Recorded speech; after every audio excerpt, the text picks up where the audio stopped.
Hi, I'm Dave Edwards with the Service Department here at Precision Camera, and I'm here today to talk about how to keep your camera clean, some of the do's and don'ts, and maybe some helpful tips for you.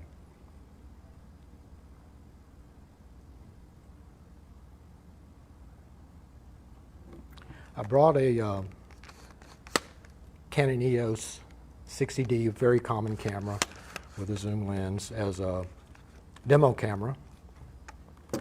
And this is divided into two sections. The basic things you need to do to keep the exterior of the camera and the lens clean. And then I'm going to talk a bit about cleaning the actual optics of the camera system.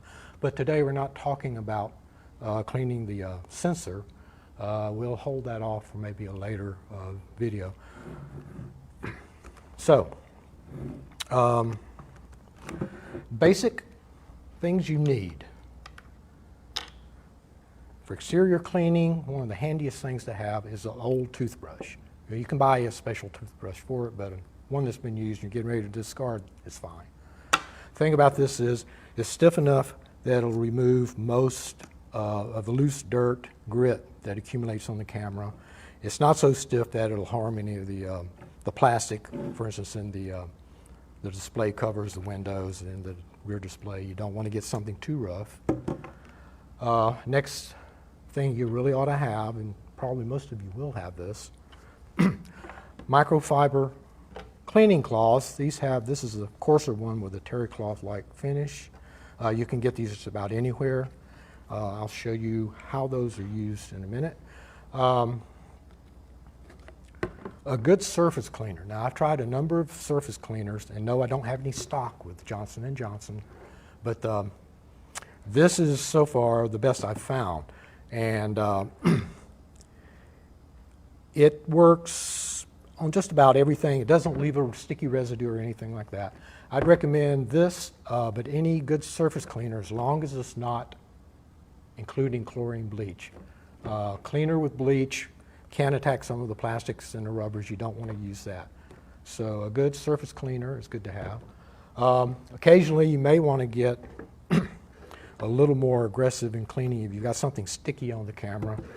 Isopropyl alcohol is a very good dissolver of grease, adhesives, and that type of stuff. If you get alcohol and you want to use it, get the highest percent that you can find. Most places will sell you 70% isopropyl. That has a lot of water in it. It takes a while to evaporate, and it's just not as good for cleaning. So if you can find 90, 91% isopropyl, I suggest getting that for cleaning the camera. All right, another thing is this little brush has longer bristles than most toothbrushes, and it's pointed straight down, pretty small. You see it's pretty thin there. And this is sold, you can get them at Lowe's. They're sold as an acid brush, a soldering paste brush. If you go online, you also see them sold as dial brushes. Now, dial brush, why? Well, this lets you get down the nook and crannies, particularly around these dials, like here and here. You can get really far down and clean little bits of grit out. Also, it's really good for getting in battery compartments, etc. Okay, just to demo a little bit of this. Hopefully, if you do this routinely, you're probably only going to need to occasionally brush down your camera with a toothbrush, maybe also use a dial brush. And you just want to go over it, working around, brushing visible dust off the camera. Sand will accumulate if you're at the beach. If you're out at a sporting event, you will get a lot of dust, debris on the camera. And the reason you want to keep that cleaned off is things on the outside of the camera will find their way inside. In particular, if you have a zoom lens, which most people do nowadays, you're zooming in and out. This is just like a big air pump. And if you get dust and debris on these barrels, eventually they'll work their way inside the camera and onto the sensor. Of course, we all don't want that to happen. So it's a good idea. keep the exterior of the camera clean. It's going to help keep the interior clean. All right, if you want to go a little more in depth, brushing doesn't do the job. What you can do is use your cloth, microfiber, and dampen it with the cleaner. You don't want it dripping wet. The first rule is if you're going to go using liquid cleaner, you just want to have a wet film on the camera. You dampen it. You don't want it dripping. You want to try to minimize getting anything inside the body seams or around the dials. This is strictly to get the outside. The grip is generally the place where most of the gummy, sticky stuff accumulates. That's because it's coming off your hand, the oils and dirt, soil. So generally when you're cleaning, you'll find this area and this area over here where you grip it are the dirtiest ones. So if you keep the camera clean, you clean it like every time you take it out, you're probably not going to have to do this very often, but eventually you'll need to run a damp cleaning cloth. And like I said, you can use this directly. When it dries, there's no sticky residue or anything. And this one has a pleasant lemon scent. So. And the same goes for the lens. This grip, your zoom grip, since you're always putting your hands on it, it will get dirty. And here's another cleaner. This is one I use quite often. You'll see that's actually the deteriorated material. This is a synthetic rubber. Over time, it breaks down from body oils and just exposure to the atmosphere. And when you clean it with this, you'll probably see more black. Yeah, you can actually see that was not black to start with, but some of these, when I clean them, they're just completely black in your cloth. Okay, the other area you might want to look at closely when you're doing your exterior cleaning, let me turn this on briefly. We see a lot of times people come in with these cameras that have the onboard pop-up flash not popping up. And one of the reasons is dirt, sand, grit gets down in this hinge assembly. And even though the little deploy thing is trying to unhook it, let me hit the button again, it does that. And the reason is the hinge is stuck. Okay, reset. So when you're doing routine cleaning, you want to make sure, and it's a good thing to have the dial brush because you can really get down in these nooks and crannies. Clean out the hinge of your pop-up flash to keep it from sticking. Okay. Now, optics. This is another kind of a subset of cleaning. You use slightly different materials. Again, microfiber cloths. They come in a variety. We sell these. You can find some black ones. This one's almost like a silk sheen. Some of them are very plush. Some of them in between. But these, you notice, very fine woven compared to the others, and very low lint. And these are designed specifically for optics. Another thing, lens cleaning tissue. This is a paper product, but has very, very low lint, and is good for cleaning the lenses. We sell, for instance, here's a ProMaster. There's that cleaning cloth. This is a nice thing to have. One thing about these, you've got to keep them clean. You don't want to be handling them a lot. You don't want them rolled around the bottom of your camera bag where they'll get dirt and grime. This is a good little pouch. Keeps everything clean. I have an example of, here's an open cleaning tissue. These are good things to have in your camera bag. Another alternative, a really nice thing to have in your camera bag is this, lens cleaning optical cleaning pen. And these are good for spot cleaning. I don't really recommend it for doing any kind of large area.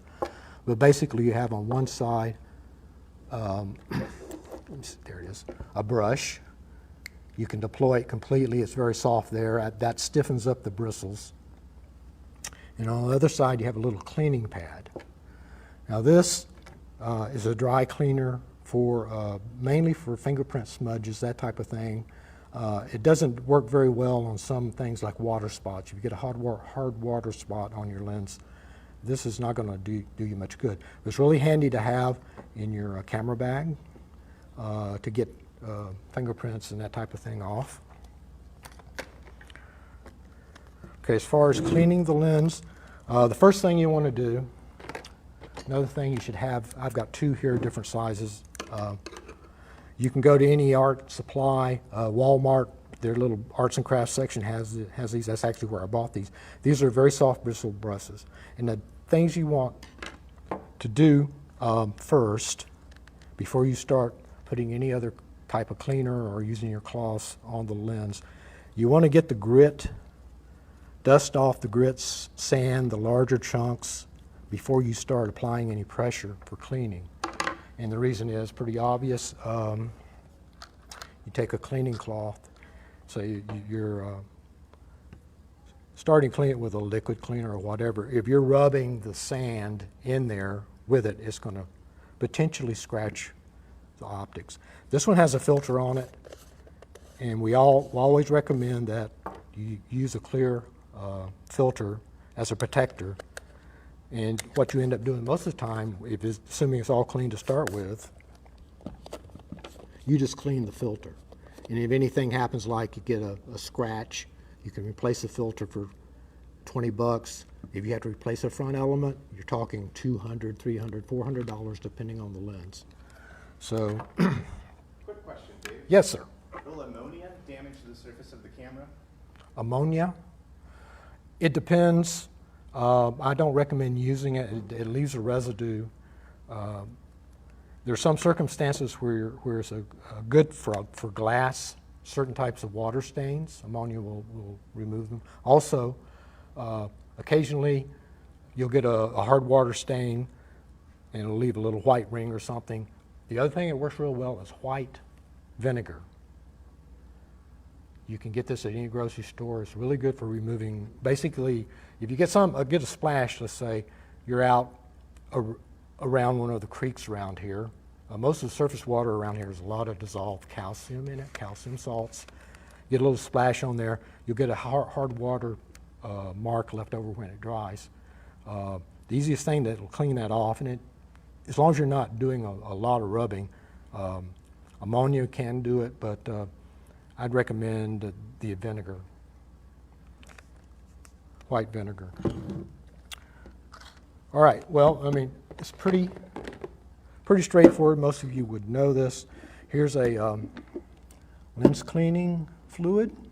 It's a mild detergent designed to evaporate fairly quickly. And after you've cleaned all the loose stuff off that you can get off, you can take a little of this, and we'll get a little bit on there. There's a number of schools of thought about the best way to start cleaning. Most people recommend you start near the center and work your way out, like that. And it may take several times doing this to get all the stuff off. If you're using a lens cleaning pen, it's really designed for removing like fingerprints. We'll put a fingerprint on there. There's one. I don't know if you can see it, but the way this works is you start near the center and you just work around the area, and it pulls up the grease. And that did a pretty good job, actually.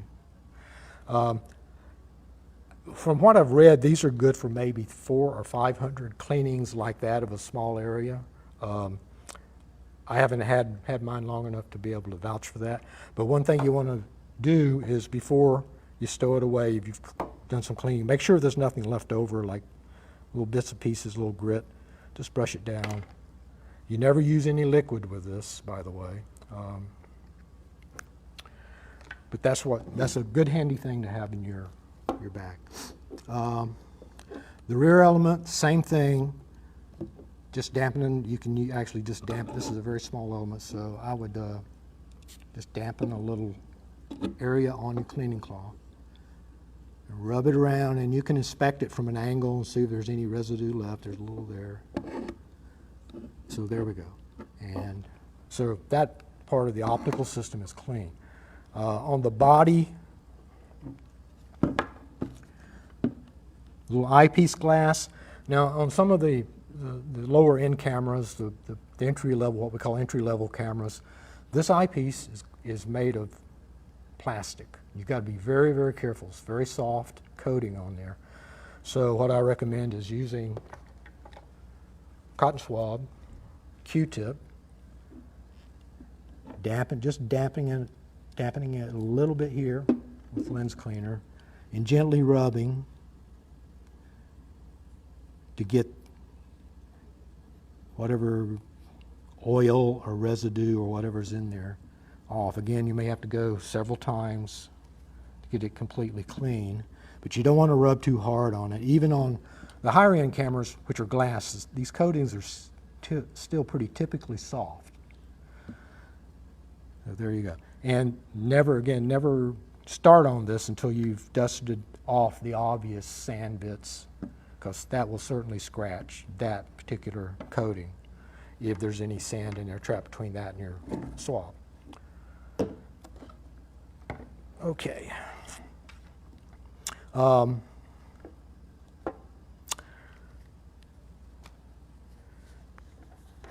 Cleaning off the display. Again, this stuff is pretty safe for the display windows. Your ammonia,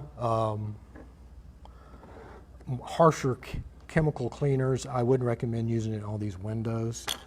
You can finish it off if you really want. You can use a microfiber optical cloth and get it nice and clean. Mirror box. Okay, here's where we got to start being very careful. I recommend not touching that unless you absolutely have to. This is one of several squeeze ball blowers we have. You can buy a kit, a basic cleaning kit, which includes a cleaning fluid. This is a microfiber cloth, and it has its own little case, which is neat. Some cleaning Q-tip type cotton swabs, and it's a little air bulb, which allows you to blow off loose dust. You can get a kit like this. I bought one of these because it has a filter. The air is full of dust at all times, so if you're using one of those squeeze bulbs, you're blowing air, but the air could have dust and pollen. Pollen and mold are the worst things because they're sticky. And if you're blowing around inside the mirror box, it can blow sticky stuff, and it may remove some of the loose dust, but it may also deposit some of the sticky mold, mildew, and pollen. But this has a filter which helps keep the dust and crap that you're blowing from getting on any of the optics there. So you can use this periodically. Also, you'll note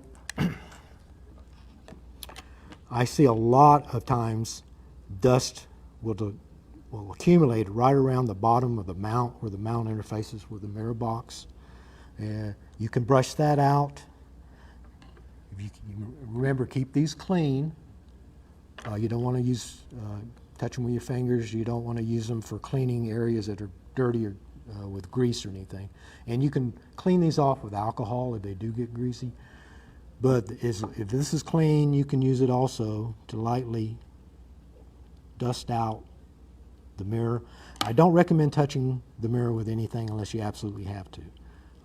Same thing with a focusing screen. I don't know, can you see the focusing screen in there?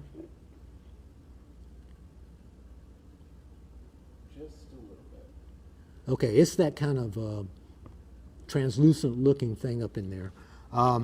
Focusing screens are very delicate.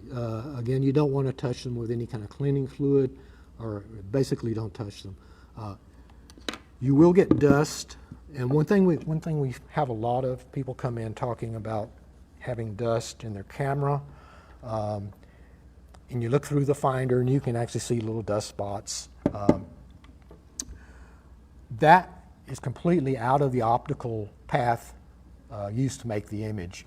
When the camera takes a picture, the mirror flips up, shutter opens, and the light goes straight back to the sensor in this camera.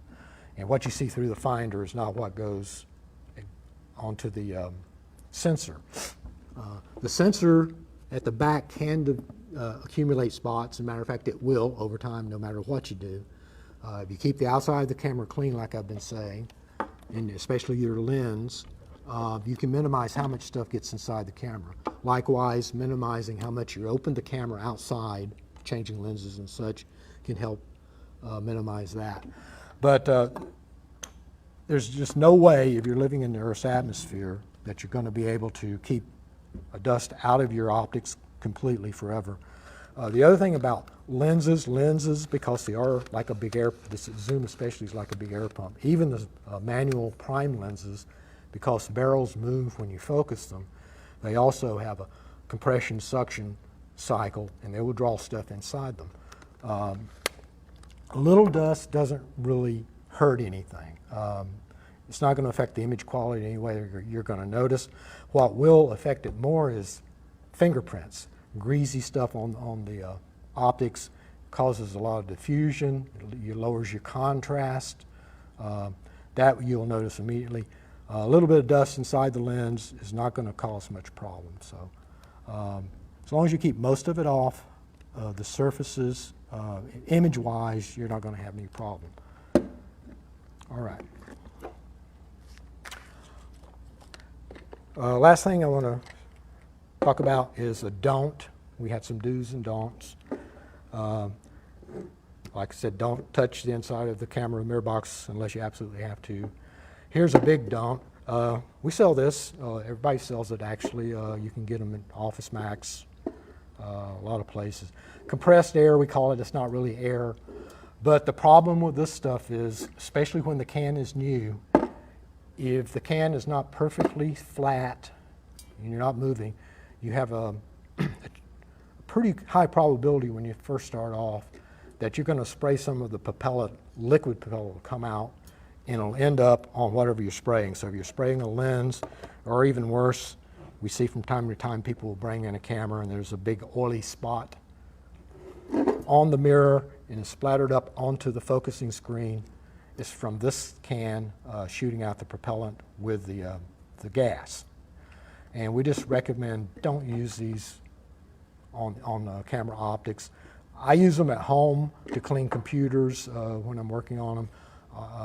Also use it on my flatbed scanner to blow off a large area of dust, but I don't use it for much of anything else. This is actually my little blower, and I use it at home for scanning, to blow off dust from the negatives when I'm scanning.